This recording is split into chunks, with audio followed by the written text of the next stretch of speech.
Today I'm making birria sandwiches, or tortas. These are going to be so good. My family requested it and they never disappoint. Let me show you how I make them. I'm starting off by making my birria in the Instant Pot, and I have it on the saute setting, and I am browning a little over 3 pounds of beef chuck roast. I just added some cooking oil, and I'm going to try to brown the best I can. Quite honestly, you really want to get your Instant Pot hot to make sure you get good browning. I'm going to flip this over just like that and just brown the other side. So while this continues to brown for several minutes, I'm going to go over some of the other ingredients. Here I'll be using 2 tablespoons of beef bouillon powder, some salt. I have half of a small onion, bay leaf, and 4 cloves of garlic. There's my dried bay leaf. I'm also going to be adding around 5, maybe 6 guajillo chiles that I've already cleaned and removed the stems and seeds. I don't have 1 Roma tomato, so I'm using just a bunch of these like grape tomatoes. I'm also going to be adding like a half teaspoon to a full teaspoon of ground cumin.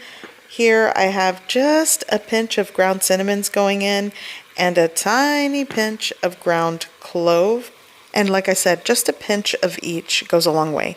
So I'm going to be using a tablespoon of chopped chipotle peppers and adobo sauce and just a pinch or maybe like a half teaspoon of dried oregano leaves. And now I'm just going to start adding this into my Instant Pot. For those of you that want a slow cooker recipe for birria, I have a recipe link that I'll put somewhere throughout the video or in the description below. And I'm just going to start adding everything, the beef bouillon powder. And if you don't like using beef bouillon powder, then you can just add the liquid instead of water. Just add beef broth. Okay, so I'm shaking in. As you can tell, I'm just eyeballing. Here I have 4 cups of water. That's going in. And I'm just going to add a little bit of salt. I'll add more if I need it later, maybe like a half teaspoon. So I'm going to cover it with a lid, make sure it seals properly. And you'll want to make sure that it is on sealing. Oops. And now I'm going to meat or stew, and I'm going to let this cook for 45 minutes. And once it goes on, it's going to take like an hour for the whole process.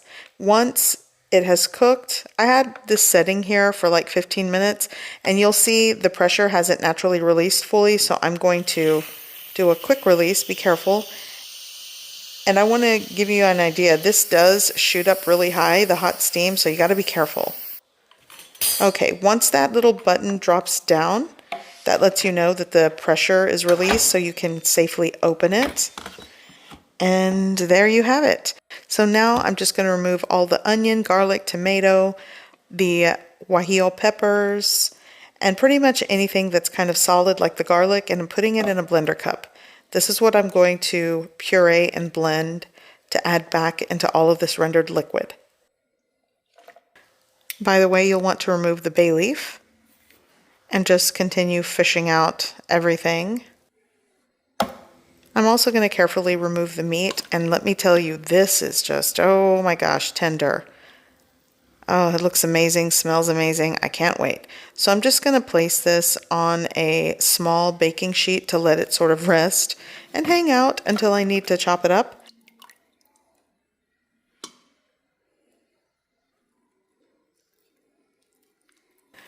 Now that the meat is out of the way, I'm just going to scoop up anything else that was left in the rendered liquid and fat. And for the rendered fat, I'm going to skim that off the top. And don't discard it. This is what I'm going to use to toast my pan bolillo rolls, or the bread rolls. And just do the best you can. For those of you that have one of those separator cups, this is a good time to use that. Okay, meat, all the rendered fat, I have it in a bowl. All the broth is there. And I've added a cup of the liquid into the blender cup to help puree everything well. And I have a Vitamix, so it purees very well, but you can strain this back into the pot. And I do have this on warm. I also added an extra cup, maybe like a half cup of water, just to get some of that residual chili puree.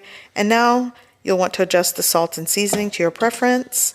give it a taste, add it, mix it, and that's that. And this is a flavorful broth that my family loves. And I've already chopped the meat, and this is what I'm going to use for the sandwiches.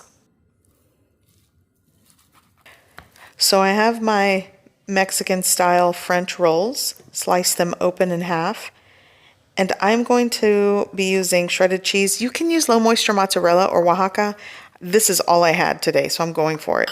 I'm also going to use that rendered fat. I have cilantro and onion and my chopped beef that is so tender. I keep picking at it, it's so good. So I'm going to take some of this rendered fat and put it right onto my preheated griddle and just kind of, coat your bread roll, move it around, swipe it around, flip it on both sides, and we're going to get things toasty.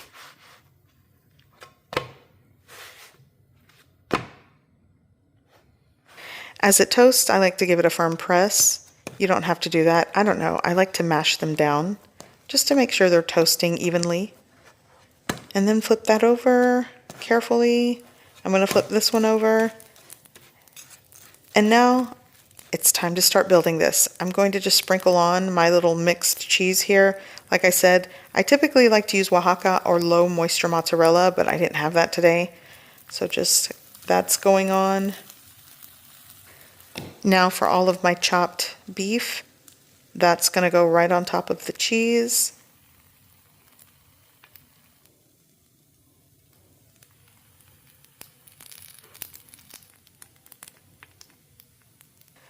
I'm going to add some of that chopped cilantro and onion.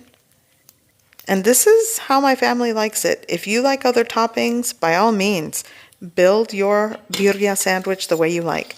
So I'm going to take some of this consommé or this broth and ladle that right on top of the meat. Just a little bit. Or you can do a lot. It's up to you. And now I'm just going to close these up and just let them toast and get the cheese all melty in the center. And some people like to put cheese on the griddle to do like this cheese coating. I'm just going to open this up and add extra cheese. My son wanted extra cheese, so here you go. I'm also going to take some of that broth and ladle over the sandwich. It's just going to make everything flavorful. It's going to get the cheese melty, the crunch, the flavor. These are just really good sandwiches. And check this out. Once it looks like this, they're ready. So at this point, you could definitely serve a cup of that consommé or the broth. Add a squeeze of lime, some fresh cilantro and onion is going in. And this is it. This is dinner. Soup and a sandwich, if you will. But this, good eats. I'm going to take a bite. And I want you to hear this crunch. Honestly, I'm just hungry. I want a bite. Oh yeah, good stuff. That was a good bite. So I hope you give this recipe a try. I hope you like it. And thanks for watching.